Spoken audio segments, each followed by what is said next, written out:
Baik, kita mulai. Bismillahirrahmanirrahim. Assalamualaikum warahmatullahi wabarakatuh. Alhamdulillahirabbil alamin wassalatu wassalamu ala asyrafil anbiya'i wal mursalin nabiyina Muhammad sallallahu alaihi wasallam wa ala alihi wa sahbihi ajma'in wa man sara ala nahjihi wastanna bi sunnatihi ila yaumiddin amma ba'd. Dan jamaah kaum muslimin rahimani wa rahimakumullah jami'an. Bahalukum ya jamaah bikhair. Alhamdulillah nashkurullah ala ni'amil katsirah wa biha nastati'u an najtami' huna fi makan mubarak insyaallah bi halin thayyibah. Alhamdulillah. Yang pertama-tama kita bersyukur kepada Allah Ar-Razzaq yang begitu banyak memberikan nikmat kepada kita semua sehingga kita bisa berkumpul di sini di tempat yang berkah insyaallah dalam keadaan yang baik. Walhamdulillah. Baik, kemudian salawat serta salam semoga tercurah limpahkan kepada baginda Nabi Muhammad sallallahu alaihi wasallam dan siapa saja yang mengikuti sunnah beliau, kita doakan kebaikan pula, mudah-mudahan termasuk kita semua yang istiqomah di atas sunnah sampai husnul khatimah. Amin. Allahumma amin. Para jamaah kaum muslimin rahimani wa rahimakumullah jami'an. Ahlan wa sahlan bikum fi majlisil ilm. Selamat datang di majlis ilmu ya, di taman surga. Walhamdulillah setelah liburan cukup panjang ya, sebulan lebih kita akhirnya kembali di majlis ilmu. Allah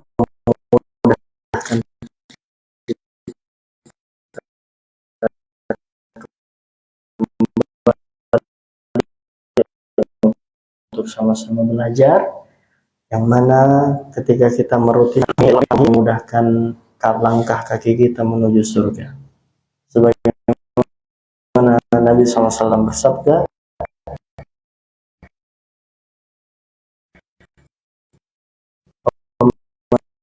salaka tariqan yaltamisu Allahu lahu bihi tariqan, jalan yang menuju surga. Oleh karena itu jangan bosan-bosan ke majelis ilmu, sebagaimana kita tidak mungkin bosan untuk dimudahkan jalan yang menuju surga. Tentu kita ya dambakan keinginan bersama dimudahkan menuju surga Allah, masuk ke dalam surganya dimudahkan, memiliki kebiasaan talabul ilmi ya, belajar.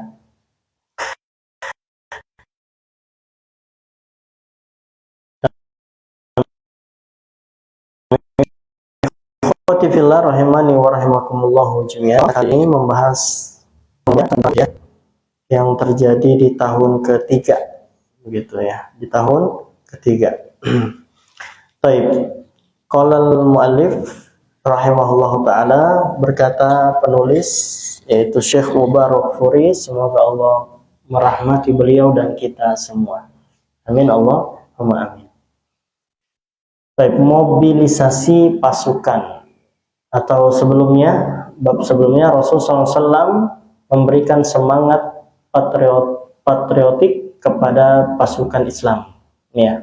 Nah, ini sudah menjelang terjadinya perang Uhud ya. Rasulullah SAW melarang para pasukan memulai serangan sebelum beliau memerintahkan. Jadi harus dibawa komando Rasulullah SAW. Ya, tidak asal-asalan. Justru di akhir nanti kekalahan itu diakibatkan karena pasukan pemanah yang tiba-tiba turun tanpa instruksi dari Nabi kita Muhammad SAW. Makanya Nabi sudah mewanti-wanti, jangan memulai serangan, ya jangan melakukan apapun kecuali dari aba-aba beliau, dari perintah beliau SAW. Dan akhirnya beliau memakai 2 baju besi. Bayangkan jemaah, Nabi memakai 2 baju besi di perang Uhud. Ini menunjukkan berarti Nabi kebal tidak? Enggak kebal. Sampai Nabi itu pakainya enggak 1, 2 ya baju besinya itu untuk tameng ya, 2 ya. Itulah Nabi kita Muhammad sallallahu alaihi wasallam yang mengambil sebab, ya. Kalau seandainya ada orang-orang sekarang yang mengaku kebal, dan itu terjadi jamaah ya, apalagi biasa di pasar-pasar tuh ya, pasar apa namanya, pasar minggu ya, atau pasar kaget, ada orang yang membuka apa itu ya, majelis begitu ya, bukan majelis ya, buka pameran gitu, buka lapak sambil warawiri gitu ya, akhirnya ya dipertunjukkanlah ilmu kebal. Dan itu Anda pernah lihat gitu, memang ngiris-ngiris badannya, lehernya, bahkan lidahnya, Allah musta'an. Ya, itu tidak akan mungkin ya bisa dilakukan kecuali andilnya jin ya. Jadi ada andil jin ya. Nabi saja sallallahu alaihi wasallam tidak kebal gitu ya, bahkan memakai dua baju besi. Nah, jadi itu tidak benar ya, yang ilmu kebal itu hanya ya bekerja sama dengan jin. Baik. Adapun yang bekerja sama dengan jin, maka Allah Subhanahu wa taala melarangnya, bahkan mengatakan fazaduhum rohaqo, malah akan menjadikan mereka itu semakin tersesat. Jadi kalau sudah kaitannya dengan jin ya, ada komunikasi, ada interaksi, ada perjanjian ya, ada kerjasama dengan jin, maka fazaduhum rohaqo, itu akan menambah kesesatan baginya. Ya, tidak dibenarkan manusia hidup dengan alamnya, jin juga hidup dengan alamnya, dan semuanya mukallaf. Apa mukallaf ya? Diberikan beban syariat ya. Baik. Memotivasi para sahabat, Nabi SAW memotivasi para sahabat untuk berperang dan mendorong mereka bersabar ya, dan tegar ketika berhadapan dengan musuh. Nah, memang ketika dihadapkan dengan musuh harus membutuhkan mental yang kuat gitu ya. Harus ada iman yang tinggi, harapkan hanya wajah Allah, mengharapkan surga ya. Masya Allah. Jadi Nabi SAW memberikan motivasi. Kemudian meniupkan semangat keberanian kepada para sahabat, lalu menghunus sebilah pedang. Nah, Nabi SAW menghunus sebilah pedang yang tajam dan berkata kepada para sahabat, siapa yang hendak mengambil pedang ini dengan haknya. Jadi Nabi SAW ingin memberikan pedang tersebut kepada salah seorang sahabat, menawarkan. Siapa yang ingin mengambil pedang ini tapi harus menunaikan apa? Haknya. Harus menunaikan haknya. Maka berdirilah Ali bin Abi Thalib. Ya. Tapi Nabi SAW enggan memberikan kepada Ali. Berdiri juga Zubair bin Awam. Tapi Nabi SAW tidak memberikan pedang tersebut kepada beliau. Berdiri Umar bin Al-Khattab, berdiri Hamzah, ya, dan akhirnya semuanya ditolak Nabi SAW. Tidak, artinya pedang tersebut tidak diberikan kepada mereka, padahal sudah berdiri. Nah, kemudian berdirilah sahabat yang mulia Abu Dujana radhiyallahu anhu. Siapa? Abu Dujana radhiyallahu anhu. Beliau berdiri seraya bertanya, begitu. Seraya bertanya, apa hak pedang tersebut wahai Rasul? Kan Rasul menawarkan siapa yang hendak mengambil pedang ini dan menunaikan apa? Haknya. Jadi tidak hanya asal ngambil saja, ya, tapi harus memenuhi haknya. Maka sahabat tadi Abu Dujana radhiyallahu anhu bertanya kepada Nabi, apa haknya? Rasulullah SAW menjawab, engkau membabat habis dengan pedang ini wajah-wajah musuh, ya, sampai tertunduk. Ya, artinya benar-benar kalau pedang ini sudah di tangan harus mati-matian memerangi musuh. Ya, baik. Maka ia berkata, akulah yang mengambilnya dengan haknya wahai Rasul. Aku yang mengambilnya dengan haknya. Ya, jadi beliau Abu Dujana radhiyallahu anhu bersiap ya untuk memenuhi hak dari pedang tersebut, yaitu membunuh musuh-musuh di medan perang, ya, membabat habis musuh dengan pedang tersebut. Baik, maka Abu Dujana adalah seorang pemberani. Jadi beliau itu sebenarnya memiliki karakter pemberani dan sombong, tapi terhadap musuh di medan perang. Ya. Ia mempunyai ikat kepala merah. Jika ia telah memakainya, maka itu pertanda, ya, dia akan bertempur hingga mati. Ya. Baik. Manakala ia telah mengambil pedang tersebut dan mengikat kepalanya dengan ikat ikat kepala merah itu, maka dia pun berjalan dengan sombongnya di antara pasukan, ya, di antara pasukan untuk memperlihatkan kepada musuh. Jalan sombong gimana jemaah? Ya gitulah ya, tangannya dilebarin, kakinya dilebarin, ya, badannya dikedepankan, berjalan dengan congkak dan sombong, ya. Maka Rasulullah SAW bersabda, cara jalan seperti ini dibenci Allah, kecuali di saat ini. Maksudnya, ya memang itu yang diharamkan, ya. Tapi dalam kondisi untuk ya perang, supaya menggentarkan musuh begitu ya, memperlihatkan bahwasanya kaum muslimin itu berani, tidak ciut, bahkan menunjukkan kegagahan, keperkasaan, maka hal itu dikecualikan. Ya, kata Nabi SAW, cara jalan seperti ini dibenci Allah, nggak boleh jalan sombong itu, kecuali dalam peperangan. Baik, ikhwati fillah rahimani wa rahimakumullah jami'an. Kita ke arah pasukan Mekah. Tadi pasukan Madinah, kaum muslimin. Sekarang gimana pasukan Mekah? Orang-orang musyrikin memobilisasi pasukan mereka berdasarkan aturan barisan. Mereka juga berjejer berbaris-baris. Komando pusat dipimpin oleh Abu Sufyan, ya, yang berada di tengah pasukan. Ada juga, ya, di sayap kanan ada Khalid bin Walid radhiyallahu anhu yang memimpin pasukan berkuda. Dan di sayap kiri ada Ikrimah bin Abi Jahal, anaknya Abu Jahal. Ya, Ikrimah, sayap kiri. Kemudian ada Sofwan bin Umayyah, ya, Sofwan bin Umayyah memimpin pasukan pejalan kaki. Ya. Sementara Abdullah bin Abi Rabi'ah memimpin pasukan pemanah. Baik, mereka sudah mengorganisir juga, mengatur sedemikian rupa, ya, untuk persiapan perang. Kemudian ikhwati fillah, ketua perangnya siapa tadi? Abu Sufyan, ya, dari kaum musyrikin. Kalau dari kaum muslimin tentunya Nabi Muhammad SAW. Ini Abu Sufyan mengatakan kepada mereka dan mengingatkan mereka akan apa yang telah menimpa orang-orang Quraisy pada perang Badar.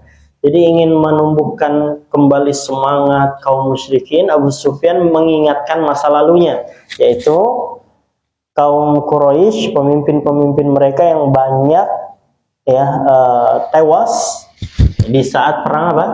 Perang Badar. Nah, Abu Sufyan mengingatkan akan apa yang telah menimpa orang-orang Quraisy pada perang Badar ketika membawa panji mereka. Ya, ia berkata kepada pasukannya untuk membangkitkan kemarahan, membangkitkan fanatisme mereka. Ya, kata dia, wahai Bani Abduddar, kalian telah membawa panji-panji kita pada perang Badar dan telah menimpa kita apa yang telah kalian lihat. Kita kalah gitu ya di perang Badar. Sesungguhnya suatu pasukan ditundukkan melalui panji mereka. Jika panji hilang, maka binasalah mereka. Jadi sebaiknya kalian menjaga panji itu untuk kami dengan benar dan serahkan saja kepada kami panji tersebut dan kami akan menjaganya untuk kalian. Ya. Kemudian Abu Sufyan berhasil mencapai tujuan, yaitu membangkitkan semangat pasukan kaum musyrikin, hingga Bani Abduddar marah dengan kemarahan yang meluap, ya. Yang benar-benar sudah emosi untuk ya melawan kaum muslimin. Ya. Kami memasrahkan panjimu kepada kami memasrahkan panji kami kepadamu, besok kamu akan lihat, ya. Kamu akan tahu ketika kita bertemu dengan musuh bagaimana kami bertindak. Mereka benar-benar teguh ketika peperangan berkecamuk hingga mereka terbunuh semuanya tanpa sisa. Ya. Nah, itu semangat mereka. Kemudian ikhwati fillah, berikutnya manuver pihak Quraisy. Apa manuver, Pak? Pergerakan yang cepat gitu ya. Pergerakan yang cepat dari pihak Quraisy. Sesaat sebelum perang dimulai, orang-orang Quraisy berusaha menciptakan perpecahan dan perselisihan di tengah-tengah pasukan Islam. Ya, mereka ingin membuat kegaduhan gitu ya, berusaha memporak-porandakan pasukan kaum muslimin.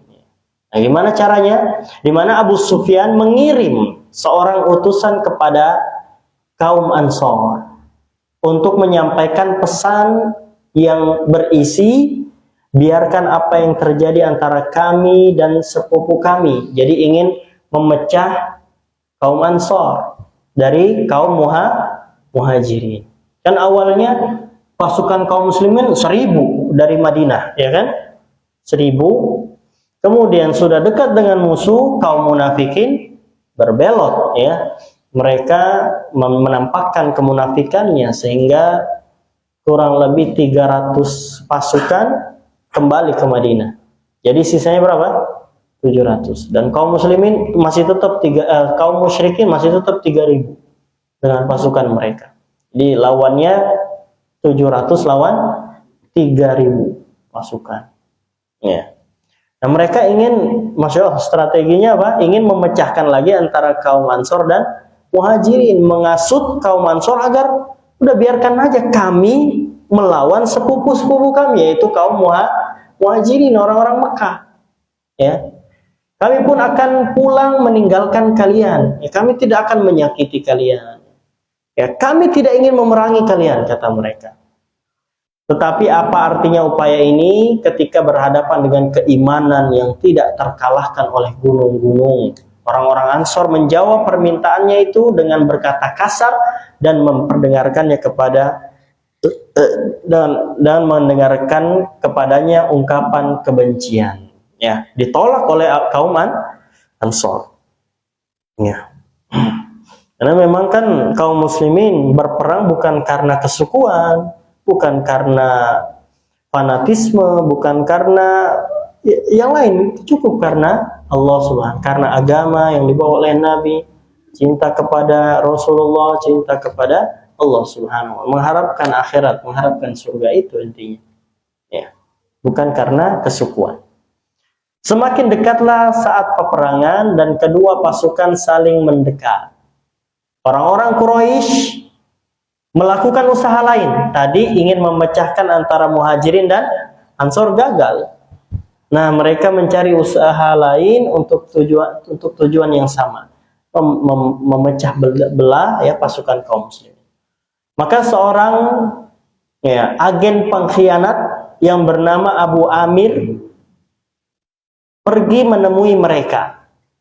Nama aslinya adalah Abdu Amr bin Soifi. Dulu ia dijuluki sang rahib, orang yang taat. Lalu Rasulullah SAW menjulukinya si fasik. Ya. Taib. Ia dulu adalah pemimpin suku Aus pada zaman jahiliyah. Ketika Islam datang, maka pamornya hilang oleh sinar Islam, dan dia pun memusuhi Rasulullah SAW. Ini Abdu Amr, ya, Abu Amr julukannya, ya, si fasik. Dia pun memusuhi Rasulullah SAW secara terang-terangan. Lalu keluar dari Madinah dan pergi menemui orang-orang Quraisy untuk memprovokasi mereka agar memusuhi Rasulullah SAW dan menyuruh mereka untuk memeranginya. Jelas sudah kaum musyrikin pergi untuk apa? Memerangi kaum muslimin dan Nabi SAW. Dia berjanji pada mereka bahwa kaumnya jika melihatnya akan mentaatinya dan mengikutinya. Dialah orang yang pertama muncul ya kepada orang-orang Islam dengan didampingi oleh orang-orang Quraisy dan para sekutunya serta budak-budak penduduk Mekah yang memanggil kaumnya dan memperkenalkan dirinya pada mereka seraya berkata, wahai orang-orang Aus, aku Abu Amir, ya dulu pemimpin, ya. Mereka menjawab, Allah tidak akan menganugerahkan kemuliaan kepada si fasik. Ya, jelas kaum Ansor, ya, suku Aus dari kaum Ansor tidak akan mentaati lagi, ya. Maka ia berkata, setelah kepergianku keburukan telah menimpa kaumku, sudah tidak ditaati lagi. Ya, dan tatkala peperangan telah dimulai, ia memerangi mereka, ya, malah ikut ke pasukan kaum musyrikin, ya, maka ia pun dibunuh ya oleh kaum muslimin. Ya begitu pula, ya begitulah lagi-lagi kaum musyrikin gagal dalam usahanya yang kedua mencerai-beraikan barisan kaum muslimin. Usaha mereka ini menunjukkan bahwa ketakutan dan rasa enggan mereka kepada kaum muslimin telah menguasai mereka. Sebenarnya kaum musyrikin itu sudah takut, ya. Makanya mereka berusaha di awal itu ingin memecah belah kaum muslimin, tapi tidak berhasil. Padahal jumlah mereka lebih banyak dan persiapan mereka lebih unggul. Jumlah mereka tadi berapa? 3.000, sedangkan kaum muslimin hanya 700. Ya. Baik, ikhwati fillah rahimani wa rahimakumullah jami'an. Kemudian upaya para wanita Quraisy dalam membangkitkan semangat.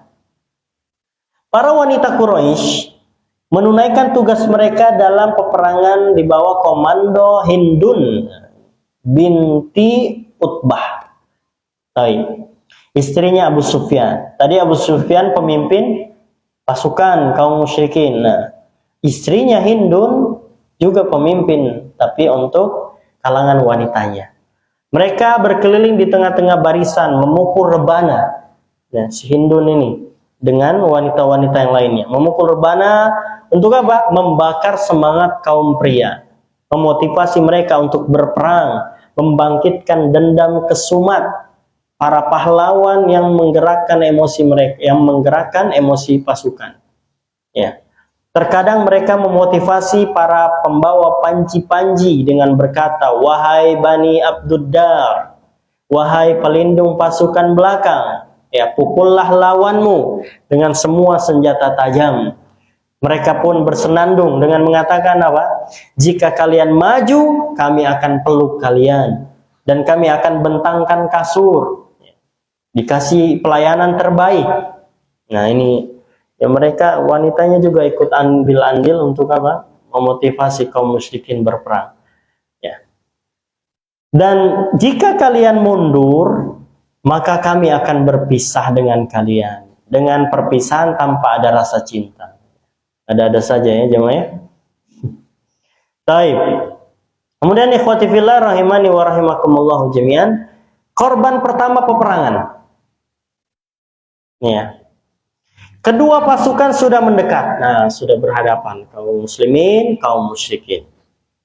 Dan kedua kelompok sudah merapat. Tahapan-tahapan perang sudah dimulai.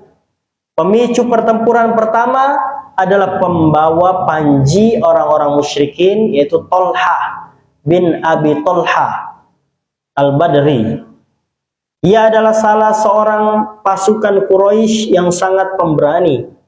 Ya. Pasukan Islam menjulukinya komando batalion. Ya. Ia keluar dengan menunggang seekor unta. Ya, Tolha bin Abi Tolha. Ia menantang duel, mubarozah. Seperti biasa kan, seperti di perang Badar juga. Jadi sebelum perang itu dimulai, ada mubarozah dulu, duel dulu. Ya, satu orang maju dari kaum muslimin, begitu juga dengan kaum musyrikin, menantang duel. Baik. Orang-orang tidak mau menghadapinya karena keberaniannya yang luar biasa. Tetapi Zubair bin Awam radhiyallahu anhu maju menghadapinya tanpa memberikan kesempatan dan langsung menikamnya. Ya, bagaikan singa. Hingga ia berada di atas untanya, kemudian ia menjerebabkan unta itu ke bumi, ya, dia langsung disungkurkan gitu ya. Ya, lalu melemparkannya dari atas unta, ya, dan menyembelihnya dengan pedang. Ya, sahabat tadi Tolha bin Abi Tolha dibunuh oleh Zubair bin Awam radhiyallahu anhu. Nah, Nabi melihat perkelahian yang menarik ini, maka beliau pun bertakbir dan diikuti oleh pasukan Islam yang lainnya bertakbir. Lalu beliau memuji Zubair radhiyallahu anhu dan berkata, sesungguhnya setiap nabi punya hawari, pengikut setia, dan hawariku adalah siapa? Zubair bin Awam radhiyallahu anhu. Baik. Jadi duel dimenangkan oleh kaum muslimin. Kemudian kedahsyatan perang di sekitar panji kaum musyrikin dan pembantaian terhadap para pembawa panji kaum musyrikin ini. Kemudian menyalalah api peperangan. Pertempuran antara kedua pasukan menghebat di setiap titik medan perang. Dan kedahsyatan peperangan terkonsentrasi di sekitar panji pasukan musyrikin. Jadi target kaum muslimin untuk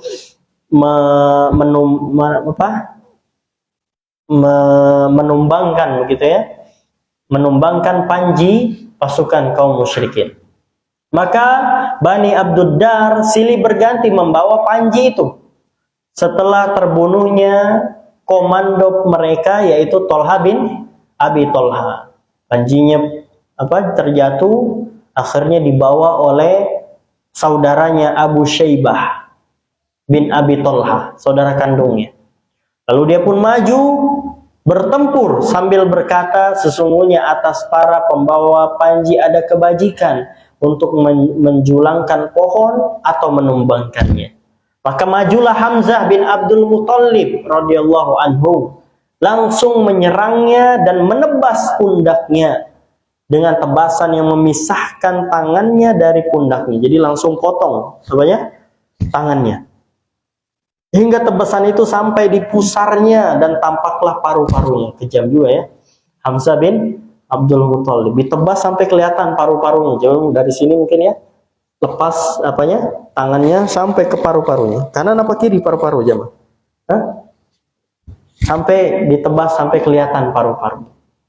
Kemudian panji itu diambil oleh Abu Sa'ad bin Abi Tolha, saudara kandungnya lagi. Ya, namanya Abu Sa'ad bin Abi Tolha. Lalu Sa'ad bin Abi Waqqas dari kaum muslimin memanahnya dengan panah hingga mengenai tenggorokannya. Mantap ya. Jadi pas mana sesuai dengan targetnya, kena langsung di tenggorokannya. Lalu ia menjulurkan lidahnya dan mati seketika. Ya. Jadi Abu Sa'ad ini terkena panah dari Sa'ad bin Abi Waqqas radhiyallahu anhu. Ada juga yang mengatakan yang benar Abu Sa'ad keluar berduel dengan Ali bin Abi Thalib, ya, yang maju menantangnya. Selanjutnya mereka berdua terlibat dalam perkelahian hingga akhirnya yang menang adalah Ali bin Abi Thalib. Akhirnya panji mereka pun jatuh. Dibawa lagi oleh Musafi bin Abi Tolha, saudaranya juga. Ya. Jadi sama-sama saudaraan itu. Ya, dari Tolha, kemudian Abu Sa'ad, ya.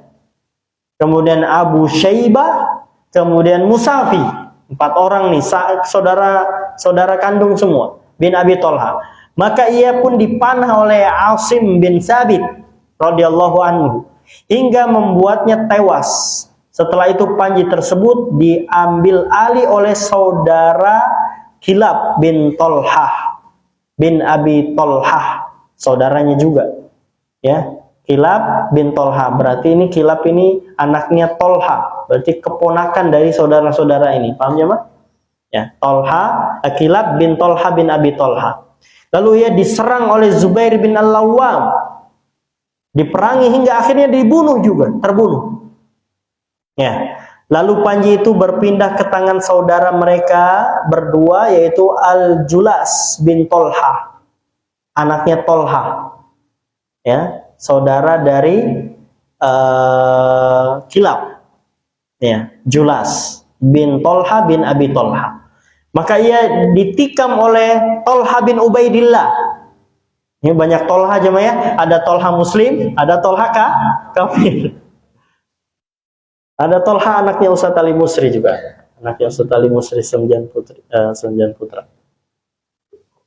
Fidahullah. Tolha. Barangkali antum punya anak Tolha? Enggak ada? Enggak. Tolha akhir zaman insyaallah Tolha ada. Hingga membuatnya tewas. Tolha ini menyerang Julas, ya. Tolha menyerang Julas, akhirnya tewas juga. Namun ada pula yang mengatakan bahwa ia dipanah juga oleh Asim bin Sabit dan Abil Aqla hingga tewas. Nah, keenam orang ini, ya, jadi 4 saudara dan 2 anaknya Tolha. Taib. 4 ini berasal dari satu rumah, yaitu rumahnya Abu Tolha, ya, Abu Tolha bin Abdullah bin Utsman bin Abduddar. Mereka semua terbunuh, ya, di sekitar Panji pasukan musyrikin. Ya. Selanjutnya Panji berpindah tangan kepada Arq bin Syurahbil, ya, dari Bani Abduddar juga. Hingga akhirnya ia dibunuh oleh Ali bin Abi Thalib. Ada pula yang mengatakan oleh Hamzah radhiyallahu anhuma. Setelah itu Panji dibawa oleh Syurai bin Quraisy, ya, lalu ia juga dibunuh oleh Kuzman, ya. Kuzman ini dia seorang munafik yang ikut berperang, yang menampakkan diri sebagai seorang muslim, ya. Jadi tidak semua kaum munafik yang pergi, berarti ada 1-2 yang masih tersisa. Salah satunya Kuzman ini, ya. Karena masalah kehormatan, ya, bukan karena Islam, tapi karena kehormatan, menjaga wibawahnya, ya. Baik. Kemudian panji peperangan kaum musyrikin dipegang oleh Abu Zaid Al-Badri, lalu dibunuh juga oleh Kuzman. Kemudian dibawa oleh anaknya Syurahbil, ya. Dan ia juga dibunuh oleh Kuzman. Ini Masya Allah, ini seorang munafik membunuh 3 pasukan kaum musyrikin. Baik.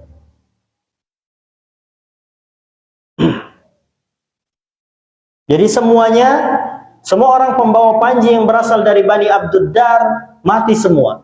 Tidak tersisa seorang pun dari mereka yang membawanya.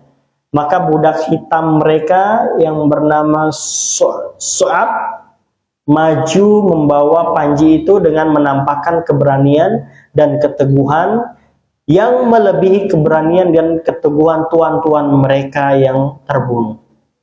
Ia berperang hingga terpotong tangannya, maka ia menghimpit panji itu dengan dada dan lehernya supaya tidak terjatuh hingga akhirnya terbunuh, ya. Lalu mengatakan, "Ya Allah, apakah engkau mengampuni?" Gimana orang musyrik masalah mengampuni, ya, kata Syu'ab ini, ya. Setelah budak ini mati, panji itu pun jatuh ke tanah dan tidak ada seorang pun yang mengambilnya, sehingga ia tetap tergeletak. Panji itu tergeletak. Nah, sebenarnya sudah ada tanda-tanda apa jemaah? Kekalahan. Panjinya sudah jatuh. Setiap ada yang ngambil, ya terbunuh oleh kaum muslimin. Baik. Kemudian ikhwati fillah rahimani wa rahimakumullah, peperangan di titik-titik yang lain. Ketika kedahsyatan perang berpusat di sekitar panji pasukan musyrikin, saat itu pertempuran yang mengerikan pun terjadi di seluruh titik-titik peperangan. Ruh iman menyelimuti seluruh pasukan muslimin, kaum muslimin. Mereka menyerbu di tengah-tengah pasukan kaum musyrikin laksana air banjir bandang yang menjebol bendungan-bendungan. Jadi sangat dahsyat sekali. Pasukan itu maju untuk memerangi mereka. Sambil berkata, bunuhlah, bunuhlah, uktul, uktul, ya, slogan mereka di perang Uhud. Maka Abu Dujanah, masih ingat tadi siapa? Abu Dujanah yang mengambil pedang Rasulullah SAW itu, ya, mengikat kepalanya dengan ikatan merah itu. Ia membawa pedang Rasulullah SAW, bertekad memenuhi haknya, lalu bertempur hingga masuk ke dalam tengah-tengah pasukan. Setiap kali ia bertemu orang musyrik, pasti ia membunuhnya. Ia memporak-porandakan barisan lawan. Kemudian Az-Zubair bin Awam radhiyallahu anhu berkata, aku merasa kekecewaan dalam diriku ketika aku meminta pedang tersebut dari Rasul, namun beliau tidak memberikannya kepadaku. Kata Zubair bin Awam, aku adalah putra Sofiyah binti bibi beliau dan dari suku Quraisy. Aku telah menghadap kepadanya meminta pedang itu darinya sebelum Abu Dujanah memintanya, tetapi beliau memberikan kepadanya, kepada Abu Dujanah radhiyallahu anhu. Demi Allah, aku akan melihat apa yang akan diperbuat oleh Abu Dujanah. Jadi penasaran, kenapa aku minta nggak dikasih? Kemudian siapa lagi tadi yang minta? Ali bin Abi Thalib, Hamzah, Umar bin Khattab, ini pembesar Quraisy. Nggak dikasih oleh Nabi. Ketika Abu Dujanah radhiyallahu anhu minta, dikasih. Maka Zubair bin Awam ingin melihat apa yang nanti akan dilakukan oleh Abu Dujanah dengan pedang istimewa yang diberikan oleh Rasulullah SAW. Lalu aku membuntutinya. Ya, Zubair bin Awam mengikuti Abu Dujanah. Ia mengeluarkan ikat kepalanya yang merah, kemudian mengikatnya di kepalanya. Maka orang-orang Ansor berkata, Abu Dujanah telah mengeluarkan ikat kepala kematian. Maka ia pun maju sambil berkata, akulah orang yang telah diambil janji oleh kekasihku ketika kami di kaki gunung di bawah pohon kurma, agar untuk selamanya tidak berada di barisan belakang. Aku membabat musuh dengan pedang Allah dan Rasulnya, kata Abu Dujanah. Setelah itu, setiap kali berpapasan dengan seseorang, ia pasti membunuhnya. Kala itu di pasukan kaum musyrikin ada seorang yang tidaklah mendapati pasukan kami yang terluka kecuali pasti dibunuh oleh siapa? Abu Dujanah, Masya Allah. Kemudian Abu Dujanah dan kaum musyrikin tersebut saling mendekat. Aku berdoa kepada Allah untuk mempertemukan mereka. Jadi Zubair bin Awam berdoa kepada Allah supaya ketemu Abu Dujanah. Kan rame gitu ya, 700 ditambah 3000 orang, kan rame banget itu. Kebayang jemaah ya, rame. Jadi mungkin Zubair bin Awam kehilangan beliau, akhirnya berdoa kepada Allah dan ternyata benar dipertemukan. Zubair bin Awam melihat Abu Dujanah. Nah, beliau melihat dua sahabat Abu Dujanah sedang berduel dengan seorang musyrik. Ya. Dua sahabatan mereka tidak kena sasaran. Lalu orang musyrik itu membabat Abu Dujanah. Dan Abu Dujanah melindungi dengan perisainya hingga dapat menahan pedang tersebut. Lalu giliran Abu Dujanah membabatnya dan berhasil membunuhnya. Masya Allah. Kemudian Abu Dujanah semakin dalam masuk ke pasukan kaum musyrikin hingga tiba di pasukan komando kaum wanita Quraisy. Jadi sudah masuk ke dalamnya banget ini, ya, sampai menembus kaum wanita Quraisy. Sedangkan ia baru tersadarkan, ya. Maka Abu Dujanah berkata, aku melihat seseorang yang menikam pasukan dengan membabi buta. Maka aku pun mencegatnya. Namun ketika aku akan memukul pedangku, ternyata ia wanita. Bahkan wanita Quraisy pun ikut berperang. Ya. Nah, ternyata pas aku lihat ternyata seorang wanita, maka aku pun memuliakan pedang Rasulullah SAW dengan tidak menebaskan kepada para wanita. Jadi Nabi SAW kan memang mewanti-wanti kepada para wanita tidak boleh, ya, tidak boleh ditebas. Baik. Maka diurungkan niatnya. Ternyata wanita itu adalah Hindun Utbah itu, ya. Kemudian Az-Zubair bin Awam berkata, aku melihat Abu Dujana telah mengangkat pedangnya di garis rambut yang ada di kepala Hindun. Sudah pedangnya di atas kepala, tinggal udah habis nyawanya. Sudah dekat sekali. Ya, ternyata pas dilihat adalah wanita, maka dia menariknya dari Hindun, menarik pedangnya. Maka aku berkata, Allah dan Rasulnya lebih mengetahui mengenai dia mengurungkan niatnya itu. Ya. Kemudian Hamzah bin Abdul Muttalib radhiyallahu anhu berperang laksana singa-singa yang diusik. Ia menyerbu ke tengah-tengah pasukan musyrikin, bertempur dengan hebat, tiada tandingannya. Para kesatria bercerai-berai karena serangan Hamzah, ya. Dedaunan yang berterbangan diterpa angin puting beliung. Di samping itu dia banyak terlibat dalam pembantaian terhadap para pembawa panji pasukan musyrikin. Dia juga melakukan pembunuhan terhadap para kesatria Quraisy yang lain, hingga akhirnya ia terbunuh dalam keadaan berada di barisan depan para kesatria utama, tetapi ia tidak terbunuh dengan cara berduel berhadapan, tapi pas perang berkecamuk, ya. Tidak mubarozah pas berhadapan, tidak. Ya. Tetapi seperti terbunuhnya para orang yang mulia, ya, tidak terbunuh sia-sia. Adapun terbunuhnya Hamzah bin Abdul Muttalib, kisahnya insyaallah kita bahas di pertemuan yang akan datang saja. Wallahu a'lamu bishawab. Baik, ikhwati fillah rahimani wa rahimakumullah jami'an, sampai sini ya. Berarti kita masih di perang Badar, ya. Perang Badar. Perang apa? Perang Uhud, ya. Allah, selanjutnya kisah terbunuhnya Hamzah bin Abdul Muttalib, paman Nabi sallallahu alaihi wasallam. Baik, ada beberapa menit lagi untuk sesi tanya jawab. Barangkali para jamaah ingin bertanya atau menambah faedah, silahkan. Kalau tidak, ya kita cukupkan saja. Wallahu a'lamu bishawab. Barakallahu fikum.